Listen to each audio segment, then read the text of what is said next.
Neil from Essex here, taking you along on an adventure with my Kubota diesel zero-turn mower. Let's face it, we've all maybe done it from time to time. My 13-year-old, not me, just put gasoline into my diesel lawnmower.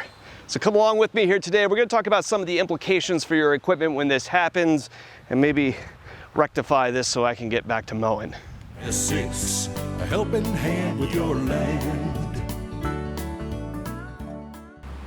So why does this happen? Is it carelessness? I don't know. In case my kids know the difference between a gas and a diesel engine. They're very attuned to pickup trucks and tractors and equipment. They know when they get on the machine and turn the key what a diesel or a gas engine sounds like. But my 13-year-old just took my red can and filled up my mower with it. And in his defense, he looked at it and he said, "Dad, it doesn't say diesel on there anywhere." And to a point, he's right. You know, if you look at the fuel caps, there's no D or indicator on there anywhere that says that. The side of the machine, even though it's a ZD diesel, doesn't really say diesel here anywhere and tell you that, but if you look closely up here on the roll bar, there is a little sticker here that tells you. So, you know, if you're used to just grabbing the red can when you go for most of the other equipment that you have, it's easy enough to overlook.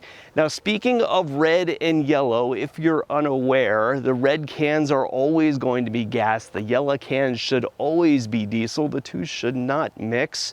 That's kind of how the entire industry and people that you run into treat those colored cans. They are labeled and colored that way for a reason, to try to keep this from happening. So my son realized there was something wrong when the engine on the mower wasn't running right. At first it started losing power. You could hear it lugging as it was driving around the yard through grass that wasn't long at all, but soon enough it was sputtering and even stalled eventually. Now, I had a little cheat here. In order to be able to get this back up to the garage to work on it, I took a pair of vice grips and clamped shut the fuel tank that he put gas into. A diesel zero-turn like this has two fuel tanks on it, and so I can go along here and clamp off the one with the gasoline so that I was able to start the machine back up and get it back up to the garage in order to be able to drain it out. Most equipment, you're not going to have that luxury of two fuel tanks to be able to cheat like this, but somehow or another you need to be able to get the machine back to a place that you can work on it. And now we're going to take a little bit of time and go through the unit here and get the gas out of the tank. So the first thing I'm going to do here is unhook the fuel line so that I can drain it out. Now, in order to get back here to the little clamp, I need to take the fuel filter out so I can pull this away. I've cut two zip ties that hold the fuel line onto the machine so that once I get it loose, I can pull it away. Now, in many machines, you're going to want to take like a pair of vice grips and clamp off the fuel line underneath the tank so that the fuel doesn't run out of it.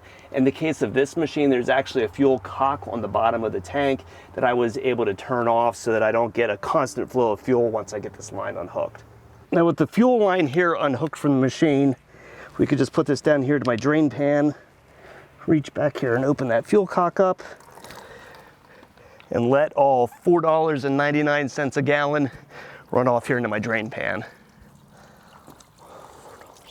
So while draining the tank takes care of the gasoline that's back there in the tank, you do still have gas in the fuel lines and the fuel filters. Now, where you can, it's a good idea to go through and try to change the filters where you're able to. You can have a lot of gasoline that potentially sits in those filters and is going to get drawn back into the engine. A lot of your equipment, it's really easy to go over and unscrew the fuel bowl and dump that gasoline out again.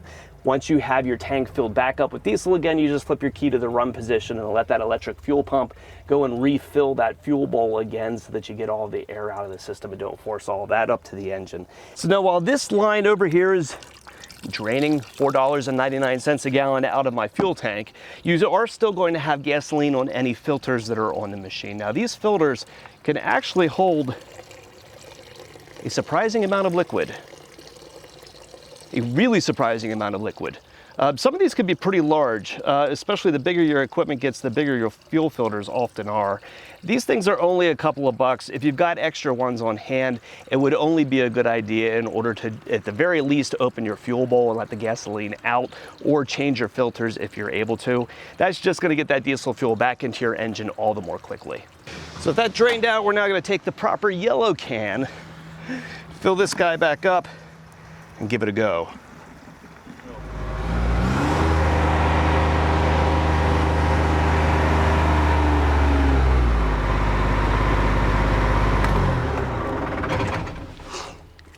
Now, I didn't get any sputtering there because I had already run the fuel, because I have 2 tanks, from my 1 diesel tank back to the engine.